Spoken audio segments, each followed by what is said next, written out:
Aboubakary maître Sali Mamadou Thiam ñi nga xam ne ñoom ñooy tous ay avocats à la cour si lu ñeel li nga xam ne moom mooy recours donc dañuy déglu rek ki nga xam ne moom mooy féete si coalition bi di Benno Bokk Yaakaar. C'est bon hein?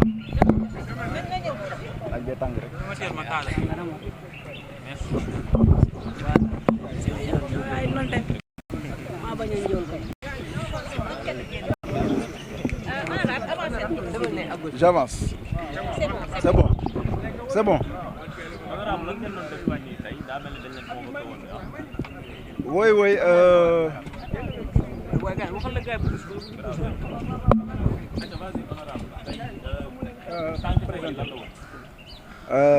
Je réponds au nom de Abdoulaye Diagne, honorable député à l'Assemblée nationale, par ailleurs représentant du candidat Amadou Ba, candidat de la coalition Benno Bokk Yaakaar.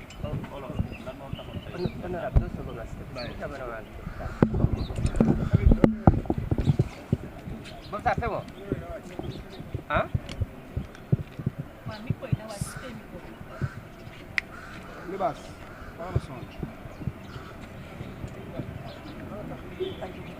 C'est bon? Bon, ça c'est bon.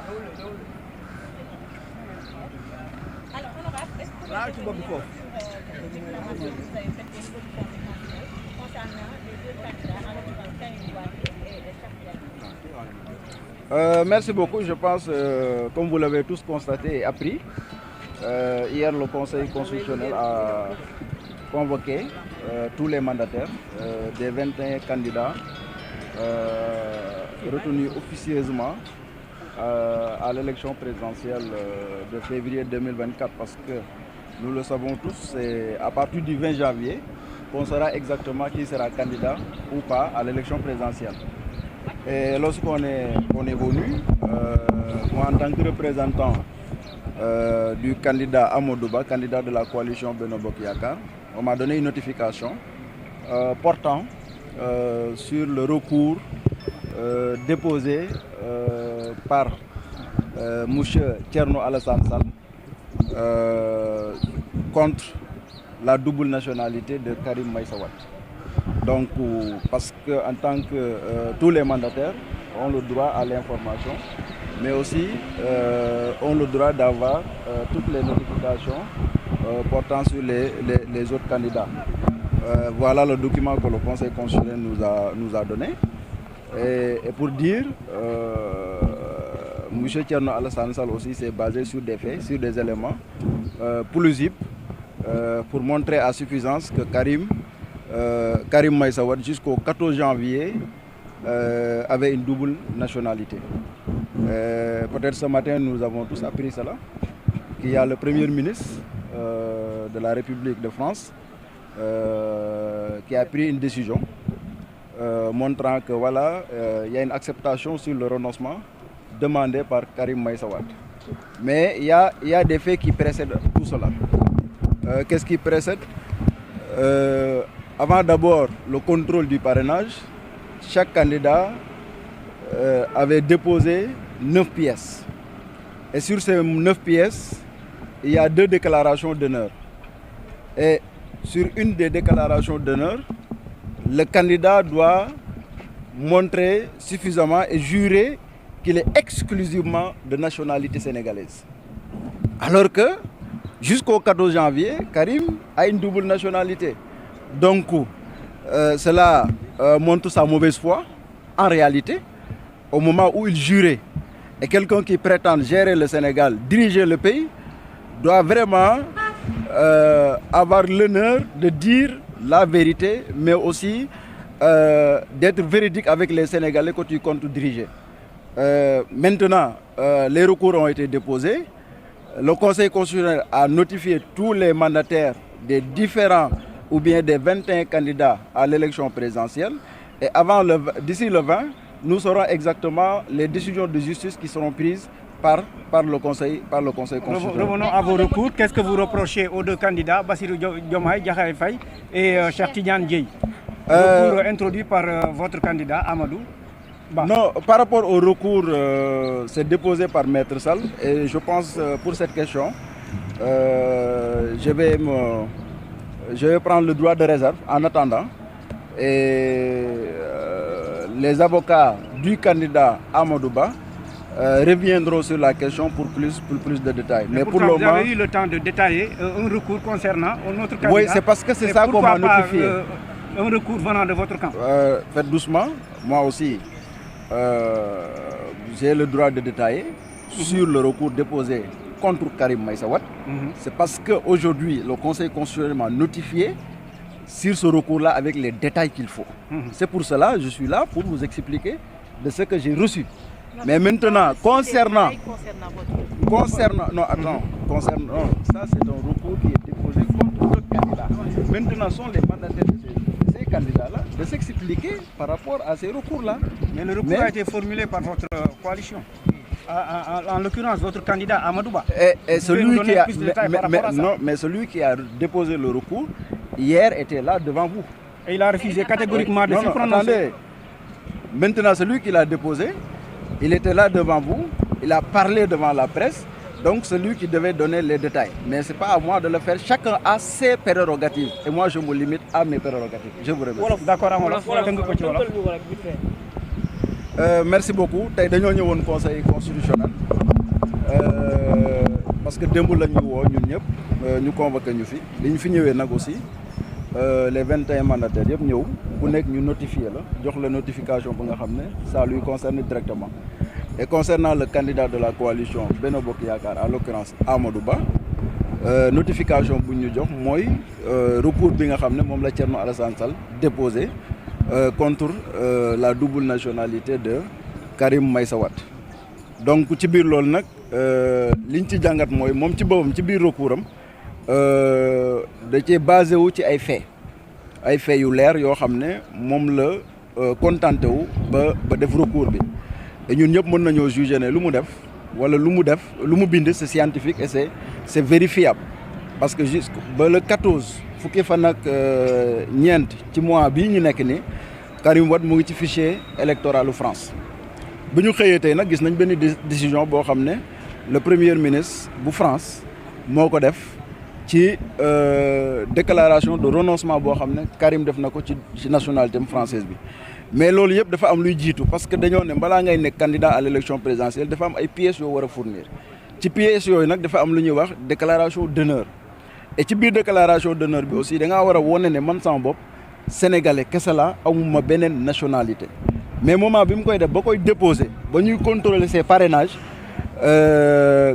Karim ñaari nationalité la am muy sénégalais la d'abord nekk aussi français yaakaar naa ne nag sénégalais yi tollu wuñ foo xam ne dañuy fal koo xam ne dafa am double nationalité mun naa à tout moment dugal ci réew mi ci loo xam ne du yoon donc ku ñuy fal na nekk koo xam ne sénégalais kese nga dara laluwu ci leneen nekku ci donc loolu nag c'est le processus électoral noonu lay demee chacun am na droit déposer recours mais keneen ko aussi am na droit aussi apporter les éléments de réponse d'ici au plus tard le vendredi.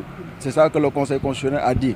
Maintenant, d'ici le 20, la décision de justice nañ ko xam parce que le 20 la ñu war a publier la liste ci ñi nga xam ne ñoo war a jongante ci élection présidentielle yi ñu jëm. ndax mën nga ñëw ci ñaari recours yi nga xam ne tam Benno Bokk Yaakaar jot na ko dugal concernant Bassirou Diomaye Faye ak ki nga xam ne moom mooy Cheikh Tidiane Dièye. waaw loolu laa la doon wax léegi ci nasaraan. may la duma ci mën a dugg. parce que ki ko déposé woon ki amoon prérogative bi déposé ko. ñëw na fi démb ci seen kanam posé ngeen ko ay question tontu na leen wala tontuwu leen dara wóoruma ci mais li ma leen mën a wax mooy ku nekk da nga am sa mission ku nekk da nga sa mission nga am ci mission boobu nag man ci loolu laa mën a yem parce que tey man fi ma taxaw nii je ne suis pas le mandataire de Benno nekkuma mandataire u Benno représentant candidat bi la muy Amadou Ba le mandataire c'est Benoît Sambou dans les normes moo waroon a ñëw taxaw fii mais dafa nekk en voyage ci recours bi nag su ngeen posé question bi ki nga xam ne moo ko déposé woon maître yaakaar naa dina leen ci wax ay détails. Quel est l'intérêt du recours? ah waaw mooy li ma la wax parce que dossier yi ma yor lii ma yor mooy li nga xam ne mooy recours bi nga xam ne moo lalu ci Karim Meïssa Wade lii mën naa la cee wax parce que yor naa document bi am naa les détails mais ci li nga xam ne aw ma ci détail nag mënu ma cee développé loolu aussi da ngeen ma koy nangul waaw ok merci beaucoup. dégg ngeen ko bu baax moom si ay kàddu mu yëkkati wax si li nga xam ne moom moo ñeel donc sànq rek maa ngi woon fi nga xam ne moom mooy au niveau des motifs yi nga xam ne moom moo ñeel recours bi nga xam ne Amadou Ba introduit na ko si ki nga xam ne moom mooy Bassirou Diomaye Faye donc lii mooy li nga xam ne moom mooy recours yi nga xam ne moom lañ jàppandi moom muy artu si li nga xam ne mooy mbirum Karim Meïssa Wade sànq maa ngi koy wax li nga xam ne moom mooy recours motif yi donc dañuy àggale waxtaan bi rek mooy appartenance à une entité politique dissoute, production de fausses pièces devant le Conseil constitutionnel, coalition irrégulièrement constituée ak li nga xam ne mooy non appartenance au parti ou à la coalition qui l'a investi. Donc document bi moom mooy li nga xam ne moom lañ jëlee fi nga xam ne moom mooy au niveau si benn mandataire bi nga xam ne ginnaaw bañ leen convoqué fii nga xam ne moom mooy au niveau du conseil constitutionnel pour ñu ñëw wax si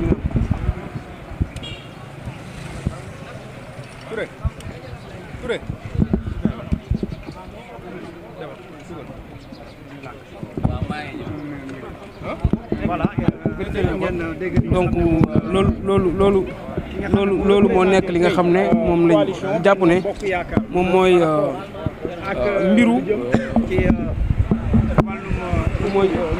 recours yi nga xam ne jot nañ ko déposé si nga xam ne au niveau du conseil constitutionnel donc les motifs yi nga xam ne moom mooy les motifs recours yi donc moom moo nekk ni mel Bassirou Diomaye Faye ki nga xam ne moom mooy document bi nag mu ngi jugee directement fi nga xam ne moom mooy au niveau du conseil constitutionnel donc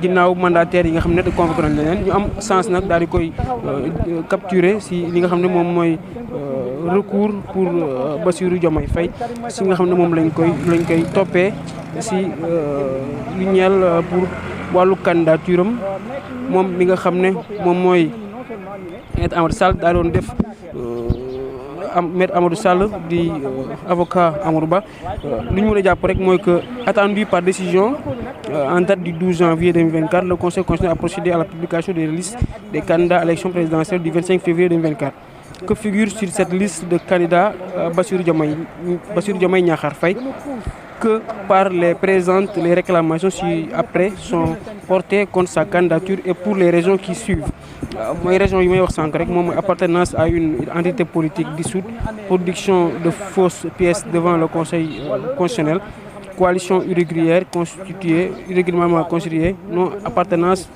au parti ou à la coalition qui l'a investi. di fàttali fi nga xam ne moom mooy si note bi ba léegi mooy réclamation bi au niveau du conseil constitutionnel ñoom ñi ñuy fàttali li nga xam ne mooy l'article 127 du code électoral moom muy wax ne que le droit de réclamation contre la liste des candidats est ouvert à tout candidat. Les réclamations doivent parvenir au conseil constitutionnel avant l'expiration des 48 heures qui suivent le jour de l'affichage de la liste des candidats. Donc mën nañ xaarandi si aljuma bi ginnaaw ba ñuy xaarandi samedi bi ñu daal ñuy jox la liste officielle des candidats donc loolu yëpp mën nañ xaarandi mu bokk si li nga xam ne moom moo ñeel wàllu motif yi nga xam ne ñu ngi koy toppee ki nga xam ne moom mooy le candidat Bassirou Diomaye Faye si li nga xam ne moom mooy les motifs li nga xam ne moom moo ñeel motif du recours de Amadou Ba sur Diomaye Faye.